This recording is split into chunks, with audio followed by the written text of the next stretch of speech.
like the other children growing up. I didn't like talking to those smelly things in kindergarten, and I never participated in their silly games. But I had my own games to play in. What fun games they were.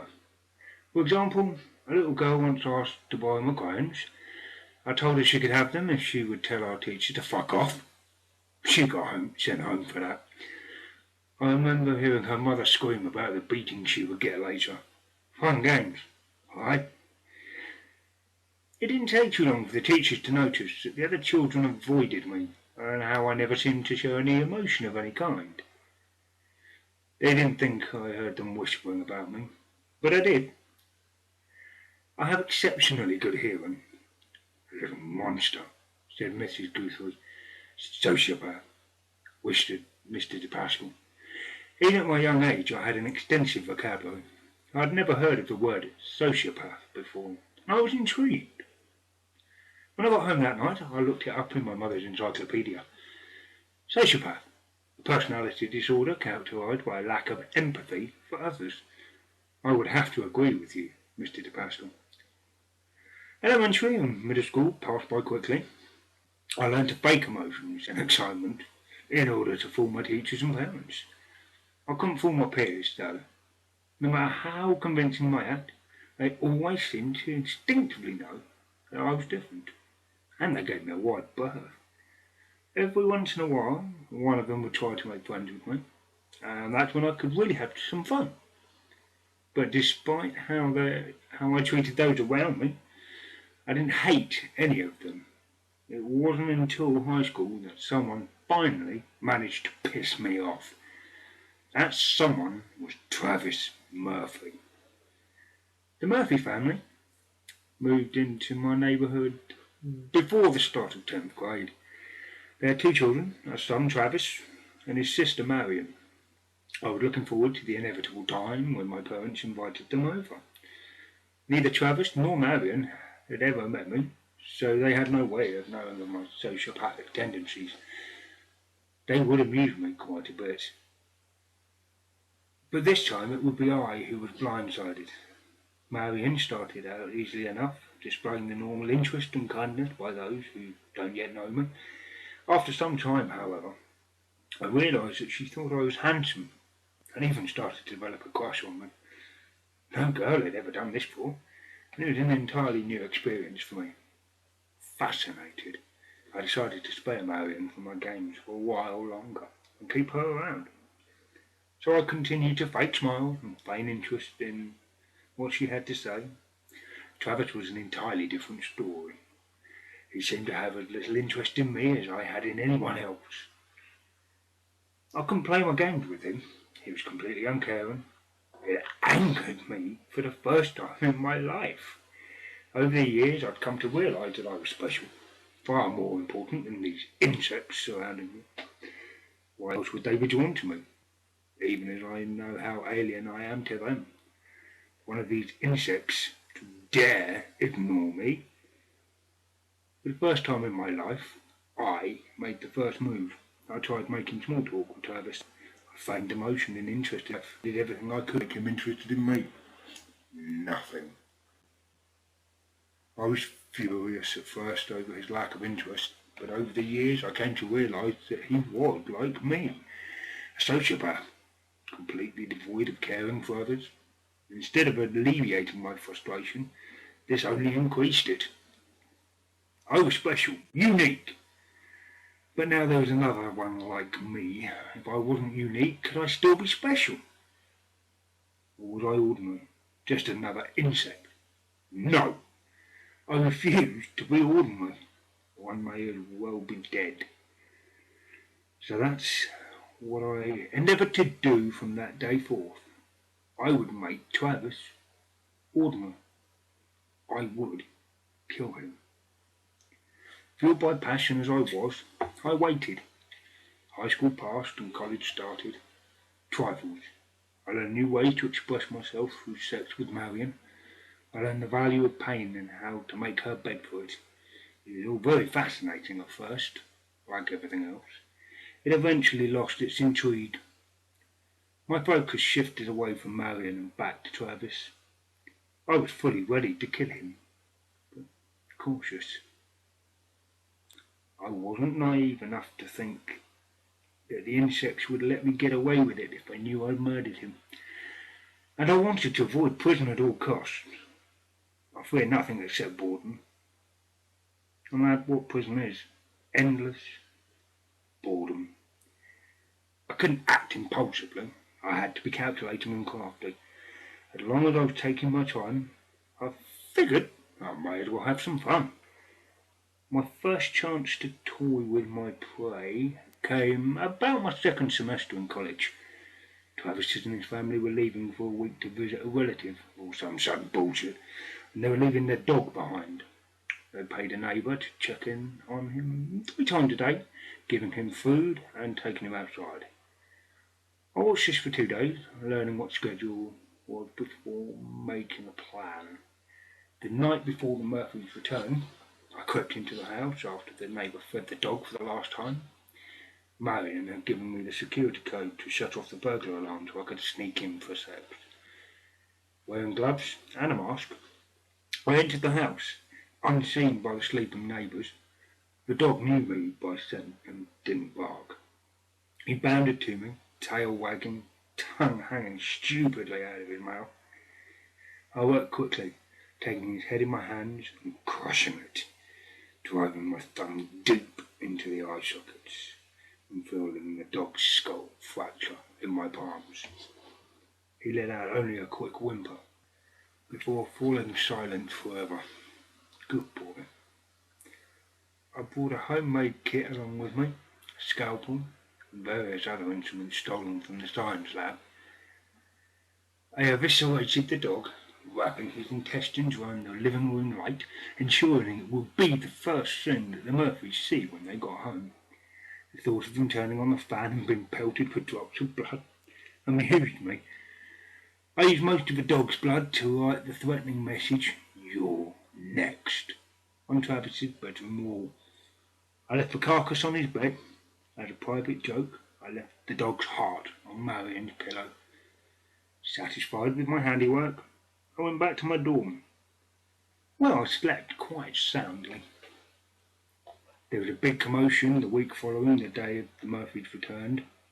Stories and images of the carnage in their house were on the local news every night. There were rumours that the Murphys were going to move away soon. Supposedly, Mrs. Murphy couldn't stand to be in the house anymore. I had to act fast. I couldn't allow my prey to escape from me. Sitting in my dorm, I dreamed of all manner of destruction for my enemy.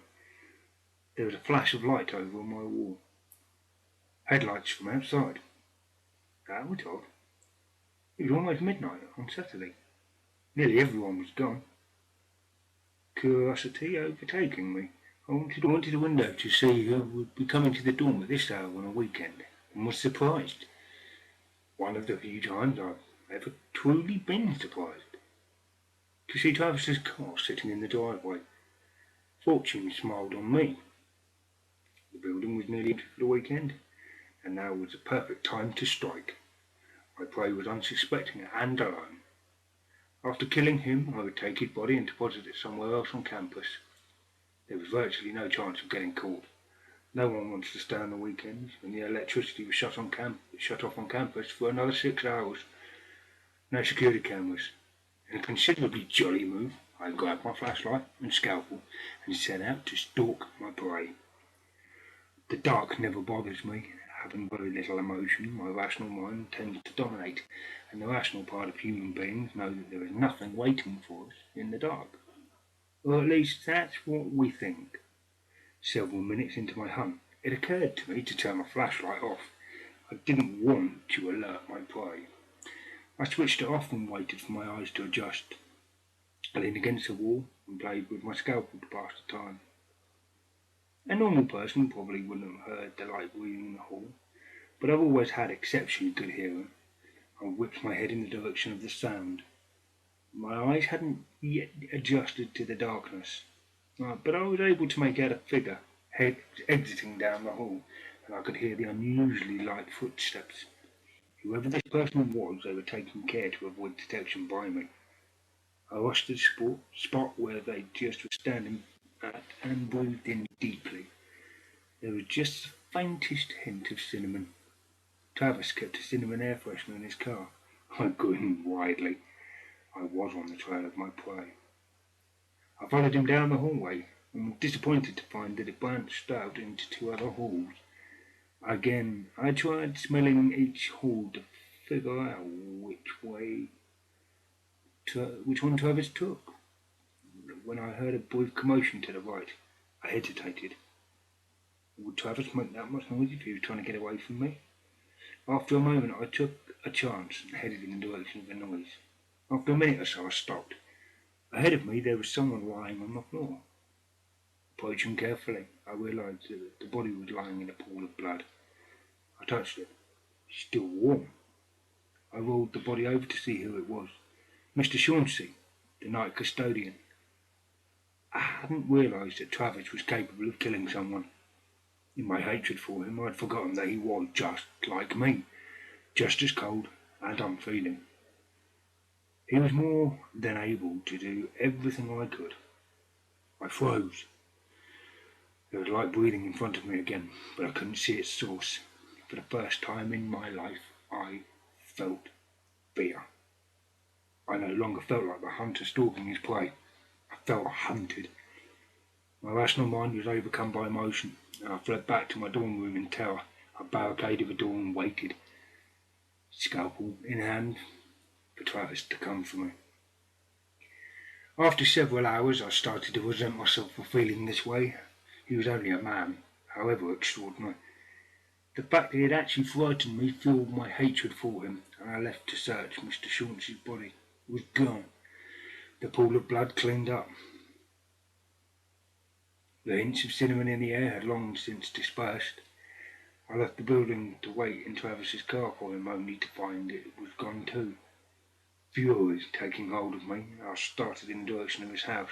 I clenched my skull tightly, relishing in the fantasies of what I was going to do to him.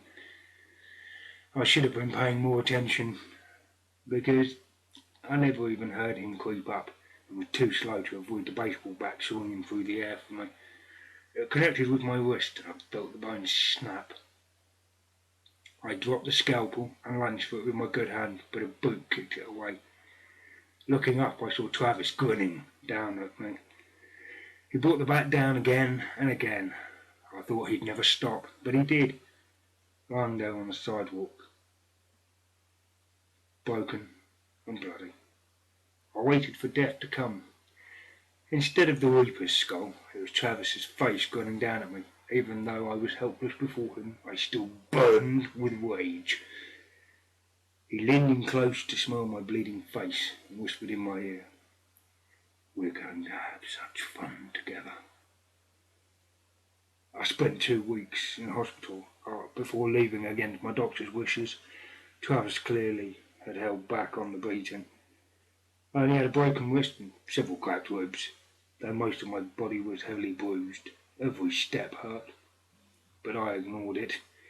I had a purpose. I would never be a victim again. Travis had an advantage over me in that he knew I would come and was not injured like me. So I figured I would have to even the odds. I stole my father's pistol and waited for night to fall. It was nearly 3 in the morning when I crept to the Murphy house once again. The adult's car was gone, but Travis's Mustang was still there. Good. We wouldn't be interrupted. I could take my time. I turned off the burglar alarm, marvelling at how stupid the Murphys were for not changing it. I opened the sliding door and stepped lightly into the house. All of the lights were off, but my eyes were adjusted to the darkness. I silently approached Travis's bedroom and pulled out the gun. After a moment to steady my resolve, I burst in. I was not prepared for what I saw. Travis was lying on his bed, a look of mild surprise on his face. His throat was slashed from ear to ear. Blood was everywhere, including a message on the walls that read, "Bad boy."